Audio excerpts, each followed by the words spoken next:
mahalu hoće i danas da je degradiraju, da naprave da je to jedan primitivni dio gdje narod stanuje. Međutim, mahala je izrodila vrlo pametne ljude.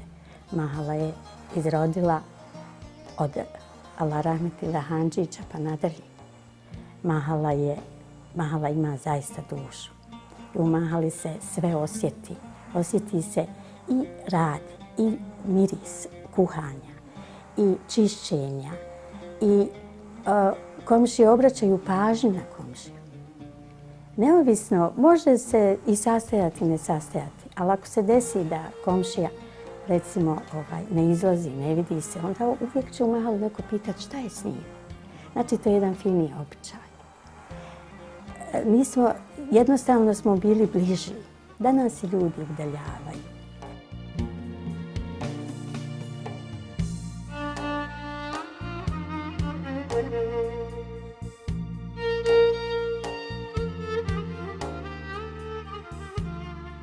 Pošto sam rođena, pošto potičem iz mahale i potičem iz jedne muslimanske porodice,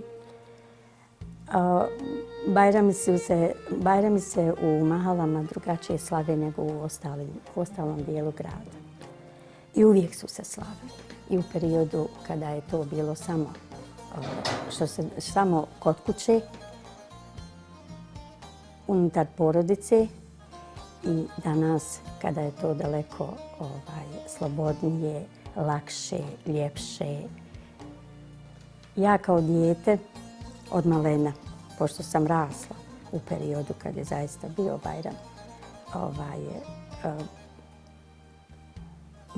unutar porodice,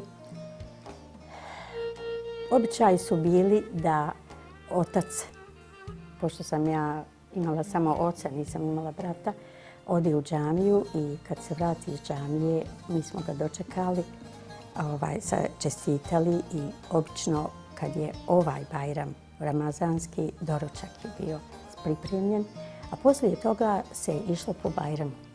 Muškarci u mahalama, to je poznato tradicionalno da muškarci idu prvo komšija, jer komšija je najbitniji i djeca. Žene su ostajale kod kuće. Ženama je mjesto kod kuće, a zna se to, u Sarajevu je poznato da poslije Bajrama onda nastupa ženski Bajram gdje žene se sastaju i provesele i počaste.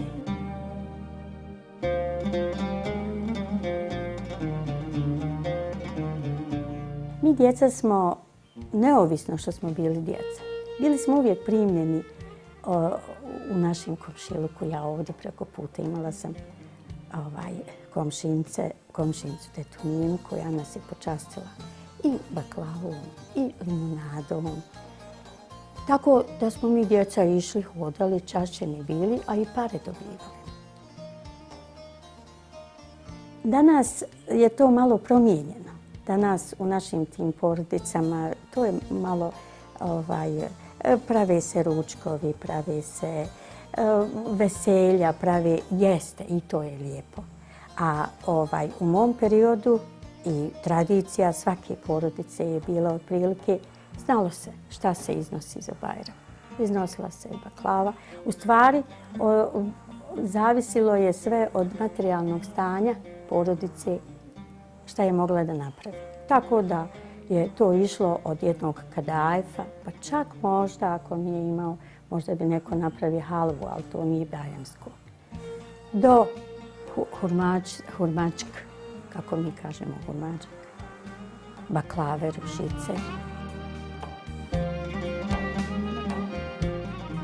U Sarajevu je bila još i jedna zaboravljeno jelo. Danas se rijetko ko zna to napraviti, a rijetko ko zna kako to izgleda. Pravili su se džandar baklave. To su posebna vrsta baklava, posebno slatko.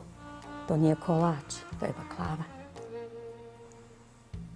Gdje su naše stare nane tradicionalno po kućama, po porodicama. Bile su porodice gdje se je to pravilo, porodice gdje se nije pravilo. Bila je jedna hijerarhija. Nije mogao svako to napraviti. Baklave su se pravile od oraha, pravile su se od badema. Zavisi kako je ko imao. U Hercegovini bademi, pošto rastu, tamo su više bile od badema baklave, a bili su i skupi dolaskom kad su dovlačili ovdje, tako da je nama bio pristupačniji orah. Ružice su se pravile bez oraha, to je poznato, a ne zato što se nije imalo, nego je pravilo ružica bez oraha. Tako da kad se je gostilo se sa slatkom, a onda, pošto se je pravili su se paparnici, pravili su se kiflice i štrudle, pa bi onda neko ko ne može slatko pojede to. A ako je neko bio bliži, onda bi se možda još i ovako prekini sa slanom, pa obično bi se napravi zeljanica i napravi se burek. A nisu se iznosili ručkovi kod danas što se iznose. Tako da je to sve promijenjeno. Međutim, i ovo danas je lijepo. Danas možemo da, to je postao praznik, maltene državni. Ja sam zaista radosna. Džandar baklava je nešto što je zaboravljeno u ovom gradu. Pa ona ne izgleda kao baklava. Ona je okrugla, punjena, puni se kajmakom ili orasima, bademima i kajmakom, slatki kajmak, neko čak i puterom i lješnjakom. Međutim, to je nešto što je vrlo teško napraviti.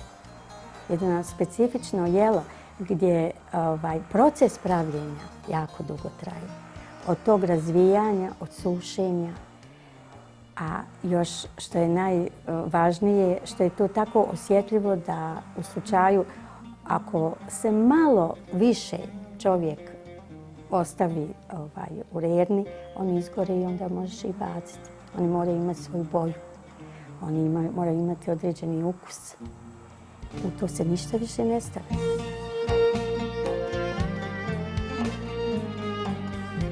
Kad skuham te džandar baklave, to je umjetnost. To nije obično pravljenje.